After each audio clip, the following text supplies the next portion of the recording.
முரசொலி நாளேடு வெளியிட்டுள்ள தலையங்கத்தில் தமிழ்நாட்டின் வளர்ச்சி சரிவு பாதையில் செல்கிறது என்று சொல்லியிருக்கிறார் ஆளுநர் RN ரவி. தமிழ்நாட்டின் வளர்ச்சி சரிய வேண்டும் என்று ஆளுநர் நினைக்கிறார், அதுதான் உண்மை என்றும் குறிப்பிட்டுள்ளது. தமிழ்நாட்டிற்குள் உட்கார்ந்து கொண்டு உண்ட வீட்டுக்கு ரெண்டகம் நினைத்துக் கொண்டிருக்கிறார் ஆளுநர் என்று விமர்சித்துள்ள முரசொலி நாளேடு. எவ்வளவு கெட்ட எண்ணமும் குறுமதியும் கொண்டவராக ரவி இருக்கிறார் என்றால் குடியரசு தினத்தன்று அவர் விடுத்த அறிக்கையே போதும். அவரது இழி எண்ணத்தின் மொத்த படப்பிடிப்பாக அந்த அறிக்கை அமைந்துள்ளது என்றும் கூறியுள்ளது. முதலீட்டாளர்கள் தமிழ்நாட்டை விடுத்து மற்ற மாநிலங்களுக்கு சென்று கொண்டிருக்கிறார்கள் என்று சொல்லியிருக்கிறார் ரவி. இதற்கு என்ன ஆதாரம் உள்ளது என்று கேள்வி எழுப்பியுள்ள முரசொலி, இப்படி வாய்க்கு வந்ததை ஆளுநர் பதவியில் இருந்து கொண்டு பேசலாமா? முதலீட்டாளர்கள் தமிழ்நாட்டிற்குள் வரக்கூடாது, வந்தாலும் போய்விட வேண்டும் என்ற துஷ்ட மனம் கொண்டவராக ரவி இருக்கிறார் என்றும் சாடியுள்ளது. கடந்த 3 ஆண்டுகளில் உள்நாட்டு பன்னாட்டு நிறுவனங்களுடன் தமிழ்நாடு அரசு 893 புரிந்துணர்வு ஒப்பந்தங்களை போட்டுள்ளது. இந்த ஒப்பந்தங்களின் மொத்த மதிப்பானது 10.07 லட்சம் கோடி ரூபாயாகும். இதன் மூலமாக 31 லட்சம் பேருக்கு வேலைவாய்ப்பு கிடைக்கும். இவை அனைத்தும் ஏதோ வாய்க்கு வந்ததை சொல்லும் தகவல்கள் அல்ல. இவை அனைத்துக்கும் ஆதாரங்கள் உள்ளன. யாரும் சும்மா வந்து ஒப்பந்தம் போட மாட்டார்கள் என்று முரசொலி நாளேடு ஆளுநருக்கு பதிலடி கொடுத்துள்ளது. தமிழ்நாடு இந்திய நாட்டின் 2வது வளர்ந்த பொருளாதார மாநிலமாக இருக்கிறது. இது ஆளுநர் ரவிக்கு தெரியாதா என்று கேள்வி எழுப்பியுள்ள முரசொலி நாளேடு, பிரதமருக்கான பொருளாதார ஆலோசனை குழுவின் அறிக்கையை எடுத்து பார்க்கவும். இந்திய அளவில் 2வது பெரிய பொருளாதார மாநிலமாக தமிழ்நாடு வளர்ச்சி பெற்றுள்ளது என்பது அந்த அறிக்கையில் இருக்கிறது. சொல்வது பிரதமரின் ஆலோசகர். ஆளுநருக்கு அவரது அரைகுறை ஆலோசகர்கள் இதை கூட சொல்வது இல்லையா என்றும் வினவியுள்ளது.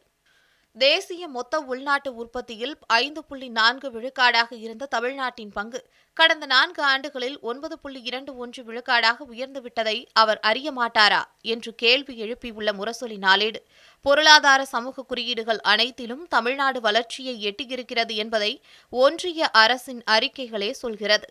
அதை ஆளுநர் வாங்கி பார்க்கலாம் என்றும் கூறியுள்ளது. மக்களை தேடி மருத்துவம் திட்டம் 2024ஆம் ஆண்டுக்கான ஐக்கிய நாடுகளின் முகமைகளுக்கு இடையேயான விருதை பெற்ற செய்தியை ஆளுநர் அறியவில்லையா? தமிழ்நாட்டின் மக்கள் தொகையில் பன்முக வறுமை குறியீடுகளின் கீழ் 2.2 விழுக்காடு மக்கள் மட்டுமே ஏழைகளாக இருப்பதாக குறிப்பிடப்பட்டுள்ளது.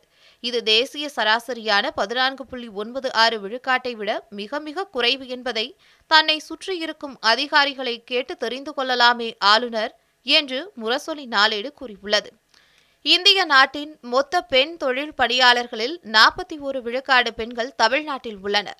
சமூகத்தின் சரிபாதியான பெண்களின் சமூக பங்களிப்பானது பாதிக்கு பாதி என்ற சூழலை எட்டும் அமைதிமிகு மாநிலமாக தமிழ்நாடு வளர்ந்து வருவதை அவர் விரும்பவில்லையா என்றும் முரசொலி நாளேடு கேள்வி எழுப்பியுள்ளது. தொழில்துறை அமைச்சர் TRB ராஜா வெளியிட்ட அறிக்கையில் முக்கியமான ஒரு தகவலை சொல்லியிருக்கிறார் என்று தெரிவித்துள்ள முரசொலி நாளேடு, சுவிட்சர்லாந்து நாட்டின் டாவோஸ் நகரில் உலக பொருளாதார மன்றத்தில் ஆண்டுதோறும் மாநாடு ஒன்று நடக்கும். முந்தைய அதிமுக ஆட்சியின் 10 ஆண்டு காலத்தில் தமிழ்நாடு அரசின் சார்பில் எவரும் எட்டி கூட பார்க்கவில்லை.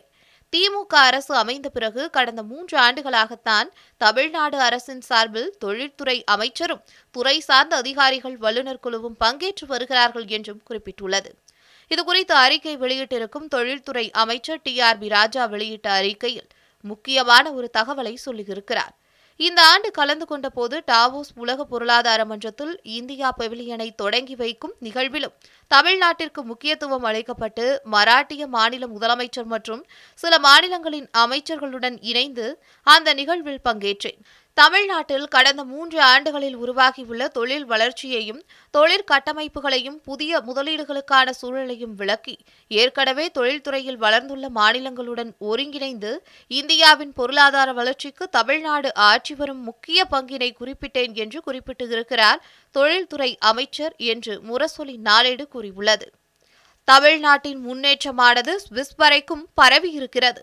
ஆனால் கிண்டியில் இருந்து கொண்டு ஒருவர் இன்னமும் பொய்யை கிண்டிக் கொண்டிருக்கிறார் என்று விமர்சித்துள்ள முரசொலி நாளேடு, பூனை கண்ணை மூடிக்கொண்டால் உலகம் இருண்டு விடாது என்பதைத்தான் ஆளுநருக்கு பதிலாக சொல்ல முடியும் என்று கூறி தலையங்கத்தை நிறைவு செய்துள்ளது.